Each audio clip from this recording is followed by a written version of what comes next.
Welcome to Nerdy and Flirty, a podcast designed to help you create a life that you love. It's nerdy with science-backed information, and it's flirty. It's fun, it's quick, it's straight to the point. My name is Cass, and welcome back to the podcast, or welcome if you're new here. This episode is a touchy one, honestly. This is probably the most vulnerable episode that I've done this far, but it's an episode that I really want to do because this is a conversation that I have with real people. I have this conversation with my friends. I have this conversation with my clients, with women around me, and this is a real conversation that affects a lot of people, and that's PCOS. PCOS is Polycystic Ovarian Syndrome, and this is a syndrome that affects so many women. It's estimated that 6 to 12% of women in the United States have PCOS, but many more have it without a diagnosis. I want to have this episode be an honest chat about PCOS. In a science-y way, I will give you the background, some statistics, but I also want to talk about my experience because that's the thing with PCOS is everyone's experience is completely different. I can only speak on my own story and my own experience with PCOS, but everyone experiences it differently. Everyone has different symptoms, different struggles with it, and that's what makes it so hard to not only get diagnosed, but get a treatment. First, let's start with the background, some intro. So around 5 million women have a PCOS diagnosis, but it's estimated that so many more women have PCOS. And not only does PCOS impact fertility, but it also increases risk for so many other conditions like type 2 diabetes. More than half the women with PCOS develop type 2 diabetes before age 40, which is a significant increase in risk. It also increases risk for heart disease, high blood pressure, high cholesterol, sleep apnea, stroke, depression, anxiety, so many other chronic conditions, and there's not a lot of treatment options available, to be honest. A lot of things are still misunderstood with PCOS, like the causes. It's very unclear. Some causes are linked to family history, but there's really no proof of any causes or risk factors or things that can lead to someone having PCOS. To be diagnosed with PCOS, you have to meet 2 out of 3 criteria.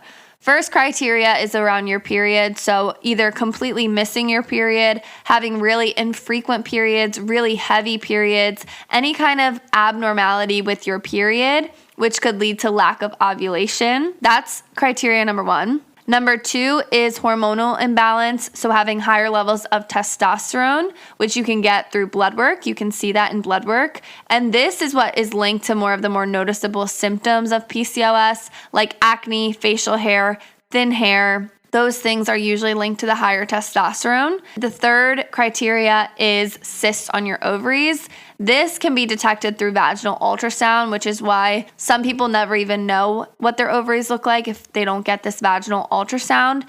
And just so you're aware, your girl, me, has all 3 of these criteria. I know I'm an overachiever, but PCOS is very different for everyone. Some women don't have cysts. Some women do have cysts. I have some. Some develop acne and some don't. Some struggle with weight management and some don't. It's very unique to each person, which is why it's so difficult to understand, diagnose, and treat. I was diagnosed at 16, which is really unheard of.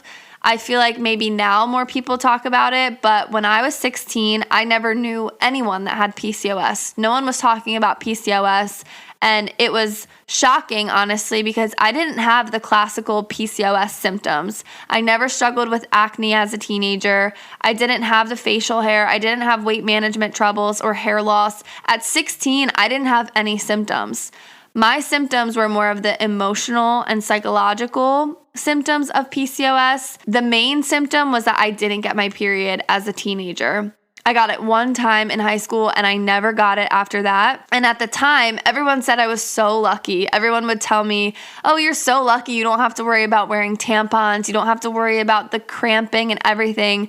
But secretly, I always wanted it. I hated that I never had my period because a period is like you're welcomed into womanhood. Getting your period is that telltale sign that you're now a woman. And for me, I never really had that. I got it one time, and the one time was not even a full period. It was like spotting. So for me, yeah, I didn't have to worry about tampons when I wore a bathing suit, but as a teenager, I wanted that rite of passage into womanhood. I never got my period, and my moods and my fatigue were out of this world terrible. I mean, terrible. And when you're in high school, it's expected to have like that teenage angst and that mood swings and all those fluctuations. I had those, but at some point it became abnormal. Like it wasn't just, that typical teenage angst. It was to a point where my mom noticed it. Now, I don't remember really acting any differently. Like I don't remember this part, but from my mom's perspective, she noticed a complete change in my personality and who I was. Like,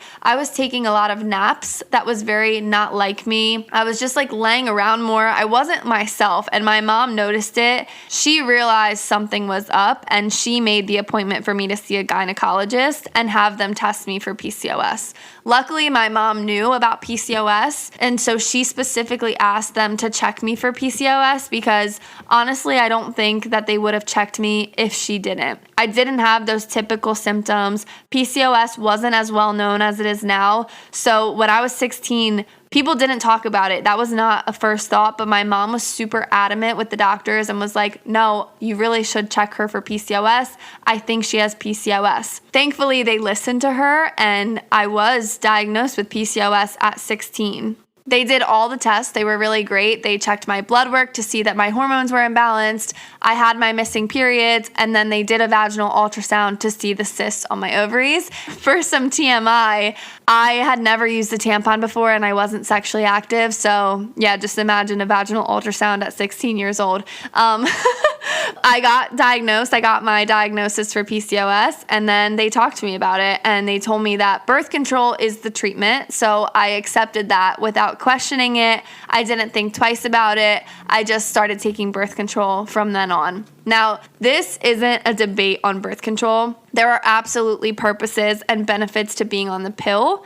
But back then, looking back, I do wish that I asked more questions, and I wish that I talked to my doctor more about other options because I wasn't sexually active. Maybe there were other things that I could have done rather than just starting to take the pill. But at the time, the pill was what I needed for that time period, and I don't regret taking it at all. I do wish if I could go back, I would have asked more questions, but hindsight is 2020. So I started taking the pill because they said that that would give me a period. And I'm doing quotation marks around that. The period is a fake period when you're on the pill, if you know anything about the pill. But it gave me that like false sense of having a period. It made me feel like a woman. I started taking the pill, and I didn't really think much of it. I do remember being a little bit sad at this time about having some unknown condition that none of my friends had. No one really understood. I didn't understand it. But honestly, at 16, I kind of just put it under the rug and never thought about it because my doctor told me birth control is the treatment. I thought I was cured and that I would be fine. Now that I'm much older, I know that birth control just masks the issues. It gives you a fake period. But at the time, I didn't think much of it. I ended up being on birth control for 4.5 years, and then I decided to stop taking it. When I started taking the pill, my skin went crazy. Before this, I never had acne. I never struggled with acne. Once I started taking the pill, my skin went haywire, and then it kind of evened itself out. But my moods and my anxiety and everything like that kind of just went dull. I didn't have as much zest for life as I did before being on the pill. Like my moods were just dull and my anxiety was heightened. I never struggled with anxiety before until I started taking the pill. I also was going through a lot of life changes while being on the pill. I was in high school, which is already a lot of things. Then I went away to college. I moved far away. While I was on the pill, I wasn't crediting it to the pill. I was saying it's my lifestyle. Like I'm just more stressed. I'm just more this. I'm just more that. That's why these things are happening. I never really thought that it was linked to the pill. So I just kept taking it. And I went to the gynecologist. At some points, I would lose my period again, even though I took the pill religiously. I was like a nutcase about it. I never missed one. I was very, very regimented with it. So then I would lose my period and I would tell my doctors and they would just give me a different one. I ended up being on like 4 or 5 different types of birth control. And I honestly couldn't even tell you what types they were because I never asked questions, which is crazy thinking back now. But at the time, I just took what I took and I didn't think think anything of it because I trusted the doctors and I was uninformed. Like, I didn't even realize how uninformed I was. I didn't know that there were different types. I didn't know there were different benefits. I didn't know anything. I just took it. So while I was in college, I was on the pill and my personality was different, but I didn't really think much of it, like I've been saying. I studied public health in college, and around my sophomore year, I took a course that really opened my eyes. It was a health behavior change class. That's where I started to learn about different health lifestyles and lifestyle habits. We learned about natural remedies and we learned about all kinds of things. And this reminded me, I remember sitting in the class learning about this stuff, and I just got this like remembrance or this memory of having PCOS. And I was like, oh my gosh, wait, I have this condition that I haven't thought much about and I've never even tried to do better. So I started researching it for myself and I started really diving deep and learning about my body. And I think PCOS is probably the thing that catapulted me into the wellness field, honestly. Like, I was always really interested in medicine, but this experience with PCOS really opened my eyes to lifestyle change and realizing that we can do things to change our bodies without relying completely on pharmaceuticals. And like I've said, I'm not completely against medicine. I just wish that I knew more at the time about other things that I could do to support my body rather than just taking things blindly. At this point, my sophomore year of college, I was about, 20 years old. I continued to take my birth control, but instead of taking it blindly, I started to do more research about how the pill affects me and how to support my body with PCOS and different things that you can do to support your body and give it the best chance it has. And I read this book. I've mentioned it on the podcast before. It's called This Is Your Brain on Birth Control. And it's so amazing. It talks about all different things about the pill and how it suppresses your vitamin absorption and how it changes your brain and everything like that. And it really just started to educate me. Now, I don't regret taking the pill. I definitely needed it during that time period. But I wish someone told me that it's not just this little thing that every single girl takes. It's a drug just like any other drug, and it can have side effects. You can try different options if the side effects are too much. Like, I didn't think that birth control had side effects. I didn't think that birth control could really affect my mood and could really affect so many other things. Looking back, I just wish that I knew that at the time, because the pill is just like any other medication and it can have side effects. And if that side effect is ruining your life, maybe try a different version of that medication. I'm not saying just cut it all off together, but you can try different options for anything you take. At the time, I thought that I just felt that way. I thought that I was just tired all the time. I thought that I had anxiety all the time. I thought that low libido and hopelessness is just normal. I thought it was my personality. I thought that that's just who I was now. Looking back, I didn't know that I could advocate for myself and that's not my personality. Anyway, so I keep taking the pill and I'm learning about new things, and every day in classes, I'm learning about health behaviors and how to change your health behaviors and different things that you should do. I'm taking nutrition courses. I'm learning about supplements. I'm starting to take supplements. I started watching YouTube videos about it. I got so into trying to heal my PCOS. I was still on the pill. I didn't change anything, but I was starting to eat better and drink more water and take supplements and do things to support my body as best as possible. Because I should mention as well that up until this point, I wasn't really eating well. I liked health and I liked medicine and I liked wellness, but I wasn't eating protein. I wasn't eating vegetables. I was eating like a typical teenager when all of this started. And who knows if that played a role in PCOS as well. Like I said, the causes are unknown and this is all just my own speculation. But we also know that things like amenorrhea, which is losing your period, can happen from not eating enough, not eating properly, malnutrition, exercising way more than what you're consuming for an extended period of time, high stress levels. I had all of those in high school. When I was in high school, I did not eat well. I didn't eat protein. I was not eating vegetables, and I was so active. I was such an active kid. I was involved in sports and dance and moving around all the time, and I was not fueling my body properly. So part of me just wonders how this impacts my PCOS diagnosis. And at the time in college, this is when I started really wondering that and asking myself, like, are there things that I can do to give my body the best chance as possible? This is when I got into cooking. This is the first time I really started cooking, making vegetables. I was making Buddha bowls with all kinds of nutritious foods for me. I was doing all kinds of research on the best like superfoods for PCOS. I did everything I could. And I actually did notice changes while I started doing all of this, even though I was still taking the pill. But those changes, honestly, were worse. Like, I started having cystic acne and I started feeling moodier and moodier. And at some point, I just had to make the switch to go off of the pill. And so I did that in January of 2021. So it's been just about 3 years since I've been off the pill, and I'm still working on regulating my period. The transition of going off of the pill was so hard, but it was something that I needed to do. Right before I stopped taking the pill, around like November, I came home for winter break and my skin was, I had painful cystic acne. I felt horrible. I have this video of me just crying. I refuse to watch it, but I also refuse to delete it because it's just proof that like I'm not there anymore, which sounds cheesy, but it's true. I was completely miserable. I was hopeless. I felt horrible. And then that January I said, I'm done. I'm going to do the best that I can. And if this sucks, then it sucks. Before I stopped taking the pill, I did a ton of research. I watched a ton of videos of people that stopped taking the pill because I wanted to know the same questions that a lot of people ask is, am I going to gain weight? Am I going to feel horrible? Is my skin going to break out? Like, all of those questions are valid questions.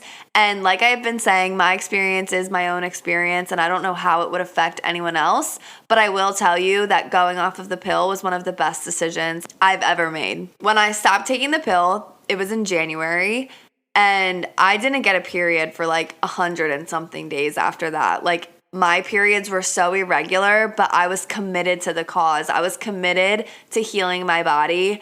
And around that summer, my skin went absolutely crazy. I have never experienced acne like that until this point. And I will just preface this right now. It was a million times worth it. Acne is horrible and there's no sugarcoating it. Like, I had painful hormonal cystic acne all over my cheeks. I felt uglier than I've ever felt. It is the hardest thing. Like, having acne, and if you've ever had cystic acne or any kind of acne, you know that it is absolutely awful. Like, I woke up feeling so horrible. I just didn't like what I looked like. I was embarrassed about it. I was insecure about it. But part of me was also so okay with it because I really saw the world in colors again. When I stopped taking the pill, I saw the world in colors. I felt like I got my personality back. It felt like a weight or a dark cloud was just lifted off of me. And even though I had acne, even though I hated what I looked like, even though all these things changed about me physically, internally, I can't describe that change, but I felt so much better. And if you've done this, then you understand. And if you haven't, it's hard to explain unless you've done it. It's so weird because no one wants acne, but I was like kind of okay with it because I knew it would pass, and it does. And if you are struggling with acne right now, I just want to tell you, it passes. It will go away at some point. It's hard. I know it's hard. It's one of the hardest things ever, and I don't wish it on my worst enemy, but it will go away and it will get better. And when I had acne, I woke up every day thinking it was never going to go away. And guess what? It does. And at this point, I can still say that when I get a little pimple, I'm grateful that it's not hormonal cystic acne because that's horrible. But part of me is also a little bit fearful that it's starting again because having acne is so, I don't want to say traumatizing because that's like a little bit dramatic, but it is. It's a big part. Like, having that cystic acne is a big part of my life, and it's something that I do not take lightly, but it's also something that made me a better, stronger person. And that sounds so cheesy, but it's true. Like, I stopped caring so much about my physical attributes because I kind of had to. Like, I felt so ugly, but I also felt more confident in my personality and more confident in just who I am on the inside. And as a woman, I feel like we place so much value on our physical appearance when there's so much more to us than our outside. And that's just my little self-confidence rant for inside this episode. So anyway, I get off the pill, all these changes happen, but I'm still super committed to healing my body. And for a while, I didn't get my period, but I tried to do as much as I could to support my body, including getting enough sleep, watching my nutrition, and doing all the things to give my body the best chance. And now I can say that I pretty much get a regular period. And I know it's been 3 years, but it's been 3 years of hard work and dedication to this. Like, for example, my past 2 menstrual cycles were 28 days on the money, which is like textbook example of what a menstrual cycle should be. And I still get irregularities. I'll still have some that are like 50 days, 40 days, 35, but I haven't really gone above 50 days in a while. And that's coming from never getting a period as a teenager, going off birth control and having like 170 days without a period. That's growth to me. And I'm so much more in tune with my body. I notice now that there are certain things that will mess up my menstrual cycle and won't. My core things when it comes to managing my PCOS, first is sleep. I need 7 to 9 hours of sleep, and honestly, I prefer more of the 9 hours. I did a whole episode on sleep. It's episode 5. Sleep is important for so many things, but especially with PCOS, the PCOS fatigue is real, and it's so much worse when I'm sleep deprived. The second kind of non-negotiable for me is my stress management. And this is probably like the biggest one. It's so hard to do this, but I absolutely notice differences when it's done and when it's not done. Part of it's out of my control. Like when I have a lot of events going on with work or just a lot of things going on in my life, I can't really control it, but I do notice that my cycle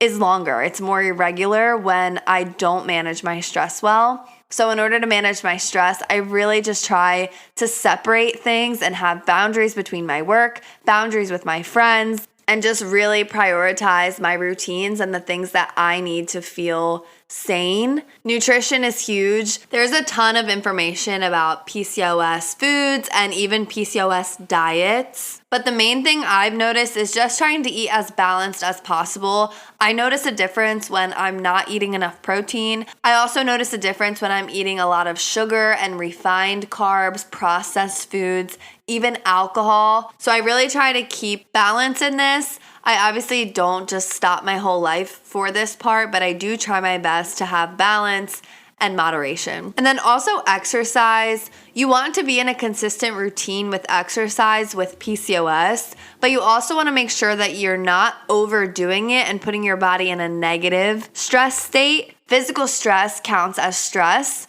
and you want a sweet spot of physical stress because you do want to see improvement in like your physical health, but you don't want to overdo it where you're doing all these crazy HIIT workouts and you're not recovering properly. Like that is really stressful, especially if you have PCOS. So managing that, this was something that I struggled with because I wanted to do all these crazy workouts and then I realized that they were doing more harm than good. And when I stopped doing this, not only did I feel better, but I also saw better workout results. Like I started to get leaner and fitter quicker and easier. And then lastly is supplements. I did a whole episode about micronutrients, but being on some kind of supplement regimen I think is important for PCOS, especially things like omega-3 fatty acids for me helps out. I didn't really touch on that in my micronutrients episode. Making sure that you have the gaps in your diet filled with supplements and making sure that you prioritize the supplements that are extra important for PCOS. This is one you really want to consult with your doctor and see what things you're lacking, what things your doctor recommends. But do your research and see, like, there's always new research coming out about PCOS and just supplements in general. Anything that's going to support your hormones, well, I shouldn't say anything, but hormone support is important with supplements. There are certain supplements that have been proven to support your hormones, especially someone with PCOS. So do your research.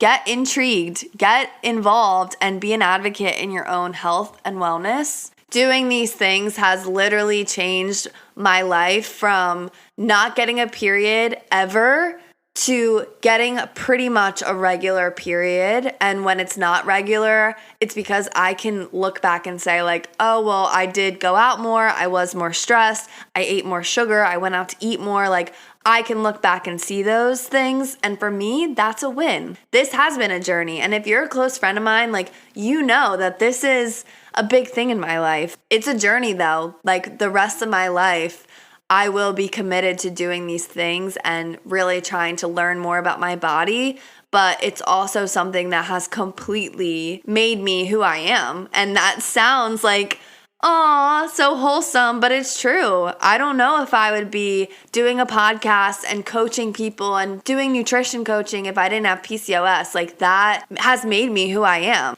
It's not always easy, but every day I just make an effort to do a little bit better and learn a little bit more and try to be on top of something just a little bit more. And for me, that makes a difference. Wherever you're at in your PCOS journey, you are still feminine.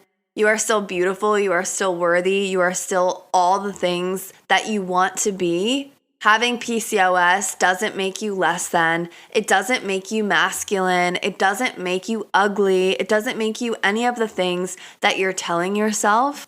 And you can support your body, whether you're on the pill, whether you're not on the pill, whatever your situation is, there are things you can do to support your body and give yourself the best physical feelings that you possibly could. If you're confused, talk to your doctor, talk to your team, talk to people, use the resources that you have. If I could go back, I would just want to tell myself that you don't have to feel horrible every day. I felt horrible for so many years, from PCOS to birth control to getting off the pill. Like, there were all these phases during this entire journey where I didn't feel good and I didn't feel like myself and I didn't feel like my best. And I just wish I could tell myself, you don't have to feel like that. So I'm telling you, if you're in this situation, you don't have to feel like that. There are things that you could possibly do to feel better, and every single person is different. What works for me might not work for you. There might be other things that you need to incorporate into your life. But my thing is, like, why wouldn't I try to figure those things out? Every day I get closer to my body. Every day I figure it out a little bit more, and I'm happy with that. It's not always easy, but we can work through it. And you're still beautiful, you're still feminine, you're still amazing, and there's so much more to you than this. This is just the backstory, the timeline, the introduction to my journey with PCOS. I'm still learning. If this meant anything to you, let me know on Instagram. Please send me a message. Send this to a friend. Let me know what you're thinking. And thank you just for listening. This episode was definitely a little bit weird. I'm not used to talking about my own journey with something. It's personal, but it's impactful and it's important. And it's a conversation that I will continue to have. So thank you so much for listening. Thank you for being here. Happy Monday, or whatever day you're listening to this. And I hope you have an amazing day, an amazing week. I will talk to you next week. Bye.